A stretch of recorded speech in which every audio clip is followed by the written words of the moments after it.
مرحبا بكم. المنتخب الوطني فاز اليوم على إيران في مقابلته الودية الأخيرة قبل المونديال. كيفاش كانت الاختيارات، التشكيلة اللي بدات المباراة، آخر أخبار المنتخب الوطني ناخذوها مباشرة من الدوحة مبعوثنا محمد علي العرفاوي. محمد علي، مرحبا بك. مرحبا بك فهمي، مساء النور. مرحبا بالناس اللي يسمعوا فينا الكل، وكذلك بالناس اللي يتابعوا فينا عبر البث الحي والمباشر على الفيسبوك.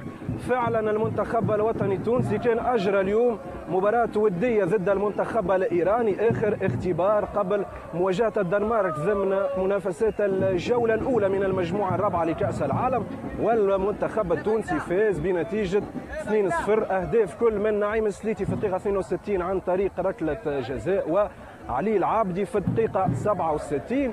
المباراة هذه قام فيها الإطار الفني للمنتخب بقيادة جلال القادري ب9 تغييرات كاملة. اللاعب الوحيد اللي شارك طيلة المباراة هو نادر الغندري مدافع النادي الافريقي. في المقابل ثم ملاعبيه ما شاركوش، نحكيو عن طه ياسين الخنيسي وسيف الدين الجزيري، ما شاركوش لاختيارات فنية.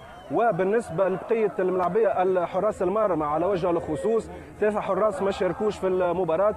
ايمن دحمان كان اساسي طيله هذه المباراه.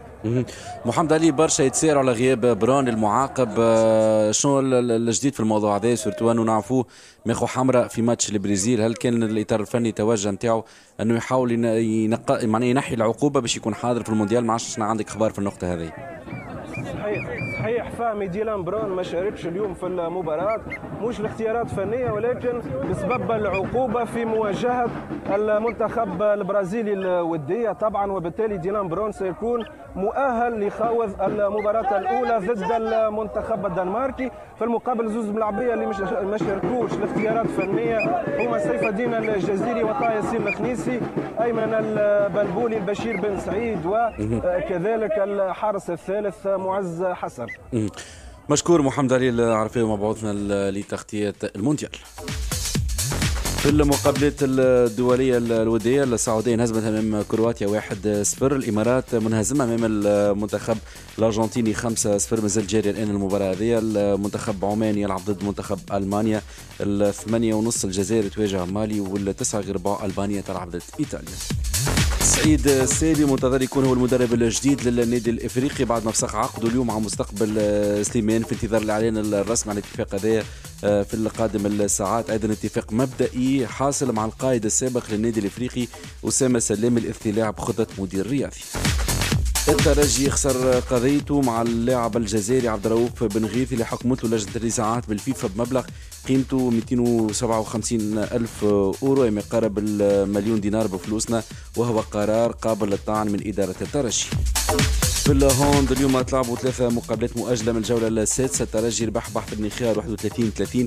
النادي الافريقي فاز على نادي كرة اليد بجمال 31-29. جمعية الحمامات انهزمت امام النادي الهلالي 21-23.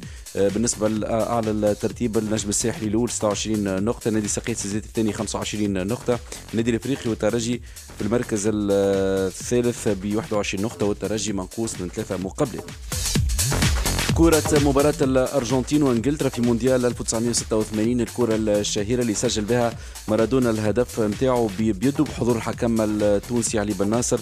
الكرة كما كان معلوم تعرضت اليوم للبيع في المزاد العلني وتباعت بمبلغ 2.4 مليون دولار، نحكيو على مبلغ ما يقارب 7 مليارات ونص بفلوسنا، وهذا تقريبا أقل برشا من المبلغ اللي كان متوقع باش تباع به، باش تباع ب 3.6 مليون دولار، ما يقارب 10 مليارات بفلوسنا. كانت هذه 3 نشرات رياضية لليوم، تقعوا على السيت موزايك فام بونات. نخليكم أحسن في على كل لسان.